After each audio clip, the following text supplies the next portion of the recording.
আমার নিবেদন সঞ্জিত বড়ুয়ের লেখা শিক্ষাকে বাঁচান স্যার। নরেন বাবু এলেন ছেলের ছবি তুলতে। পাসপোর্ট হবে স্যার? চাইল তা জানতে। সম্মতি জানাতেই বললে দোকানদার, নিশ্চয়ই স্কুলে ভর্তি, বুঝতে বাকি নেই আর। জনপ্রিয় বেসরকারি এক স্কুলের নাম বললে ভর্তি নিশ্চয়ই করাবেন ওই স্কুলে। বেসরকারিতে নয়, সরকারি স্কুলেই হবে।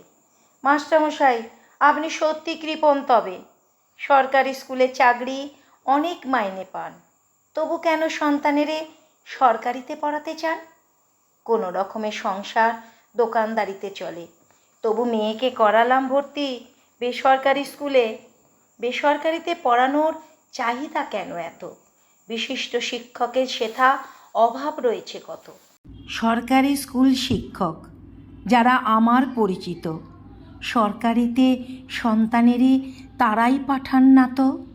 আমরা সাধারণ স্যার, বলুন আপনি তবে কোথায় পড়াবো বাচ্চাকে, বুঝবো কিভাবে? পথ প্রদর্শকেরা যদি ভুল পথ দেখায়, সেই পথেই সাধারণ মানুষ যেতে চায়। সরকারি স্কুলে নিশ্চয়ই ভালো হয় না পড়াশোনা, তাই কি মাস্টারমশাইরা নিজ বাচ্চাকে পাঠায় না? বললেন নরেনবাবু মৌন থেকে কিছুক্ষণ। নীতিবোধ এখনও করতে পারিনি বিসর্জন। শিক্ষক বলে গর্ব সরকারি স্কুলের জন্য, সেথায় পাঠালে সন্তান হয় তা নগণ্য। সরকারি স্কুল ভালো চাকরি করার বেলায়, আর বেসরকারি ভালো সন্তানের পড়াশোনায়। এমন দ্বিচারিতা যারা করতে পারে না, বেসরকারি স্কুলে তারা পাঠাতে চায় না। পড়ার চাপ খুব বেশি, চাই না তো দিতে। সঠিক শিক্ষা পাওয়া উচিত সরকারিতে। এখনও অনেক স্কুলে পড়াশোনা ভালো হয়, শিক্ষকের সন্তানেরা সেখানেও কম নয়। ভর্তি করাতে এলেন প্রাথমিক বিদ্যালয়। এখানে পড়াবেন? শিক্ষকেরা বলে বিস্ময়ে, ভালো ঘরের কাউকে ভর্তি করে এখানে? অবাক হতাশ শিক্ষক শিক্ষকের কথা শুনে। এ কেমন শিক্ষা হায় এই শিক্ষিত সমাজের, যাদের জন্য শিক্ষা অবহেলাই তাদের।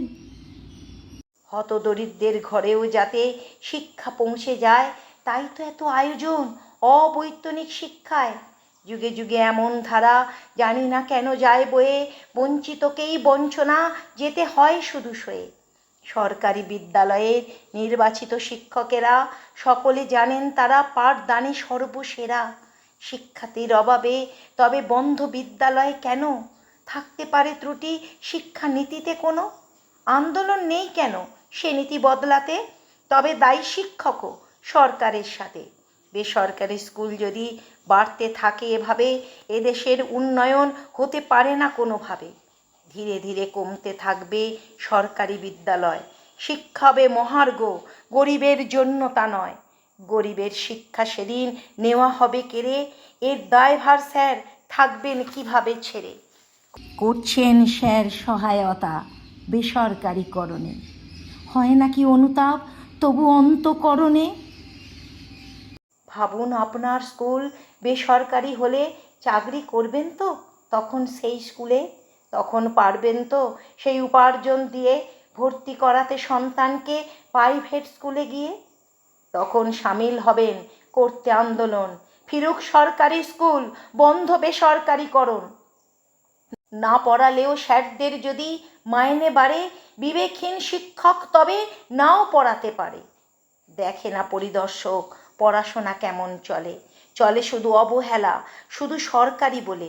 ভাববেন না স্যার সন্তানেরে বেসরকারি স্কুলে দিয়ে চাকরি করাবেন তাদের সরকারি স্কুলে গিয়ে। সরকারি স্কুল কমলে শূন্য পদও কমে যাবে, সন্তানকে বেসরকারিতে চাকরি করতে হবে। সেই দিন বুঝবেন স্যার কি করেছিলেন ভুল। সন্তানকে দিতে হবে আপনার ভুলের মাসুল। যাদের পেছনে ফেলে সন্তানকে নেন এগিয়ে, আপনার সন্তানকে তারা একদিন দেবে পিছিয়ে। সমস্যার সমাধান সহজেই হতে পারে যদি বিবেক মূল্যবোধ শিক্ষকের আসে ফিরে। সন্তান সমশিক্ষার্থী আর নিজের সন্তান করবেন না স্যার এদের মধ্যে ব্যবধান। সন্তানকেও পাঠান সরকারি বিদ্যালয়ে, সব সমস্যার সমাধান তাহলে যাবে হয়ে। সরকারের করা উচিত এমন নিয়ম বিধান, সরকারিতেই সন্তান মায়েনের ভিত্তি শিক্ষাদান। গরিবের শিক্ষার দায়বদ্ধতা সরকারের, তাই উদ্যোগী হতে হবে সমস্যা প্রতিকারের। করতে হবে নিয়োগ, পরিকাঠামো দিতে হবে, প্রয়োজনে কঠোর নিয়ম বিধি আনতে হবে। সরকারি পারে বেসরকারিকরণ রুখতে, এ কাজ করতে হবে সাধারণ মানুষের স্বার্থে। এমন নিয়ম হলে যে শিক্ষক বিবেকহীন, শিক্ষার উন্নয়নে মগ্ন সেও থাকবে নিশিদিন। কেননা নিজ সন্তানের অমঙ্গল চাহে না কেহ, শিক্ষার্থীকে করুন স্যার সন্তানের মতো স্নেহ। আপনারা শ্রদ্ধেয়, কেন নিয়মের প্রয়োজন? একটু ভাবুন স্যার, হবে সমাজের উন্নয়ন। পিতামাতার পরে স্থান মাননীয় শিক্ষকদের, তাই ভ্রান্ত পথে চলা মানায় না তাদের। আছে সামাজিক দায় স্যার, নয় শুধু পড়ানো, তমসা ঘনালে উচিত তাদের আলো দেখানো। বিবেক নীতিবোধ এসো শিক্ষকের অন্তঃস্থলে, এসব হারালে শিক্ষক দেশ যাবে রসাতলে।